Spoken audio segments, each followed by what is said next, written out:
नमस्कार सज्जनो. रागादी रोगान आपल्याला समजलंच आहे. त्यासोबत भगवान श्रीकृष्णांनी सांगितल्याप्रमाणे इथे त्याचा उल्लेख मिळतो की कामना पूर्ण झाल्या नसतील तर त्याचं रूपांतर क्रोधात होतं आणि क्रोध एकदा का उत्पन्न झाला की त्या अनेक व्याधींना आधींना क्रोध आमंत्रण देत असतं. मनाची अवस्था मलिन होत आणि म्हणून मनादी रोगांपासून सुरक्षित राहण्यासाठी ज्याप्रमाणे वाग्भटांनी सांगितलं की धर्म अर्थ काम मोक्षेषु, मनुष्य हा पुरुषार्थ साधण्यासाठी जीवन जगत असतो.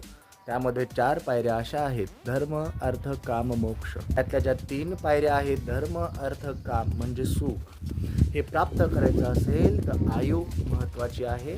आणि आयु प्राप्त करायची असेल तर व्यक्तीला, मनुष्याला आयुर्वेद उपदेशु विधेय परमादरः, आयुर्वेदाने केलेल्या उपदेशांचा, आयुर्वेदाने बनवलेल्या नियमांचा, आचरणांचा अंगीकार केला हवा, त्याचा आदर करायला हवा. तर धर्म अर्थ आणि सुख याची उत्तम प्राप्ती होते.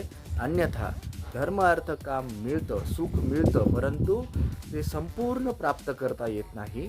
आणि संपूर्ण प्राप्त करण्याकरिता आयुर्वेदांच्या उपदेशांचा आदर करायला हवा. मनादी रोगान, रागादी रोगांचा पुढची पायरी आहे की आयुर्वेदाने उपदेश केल्यावर सर्व प्रकारच्या आधी व्याधींचं निवारण करता येतं. आणि म्हणून जय जय आयुर्वेद.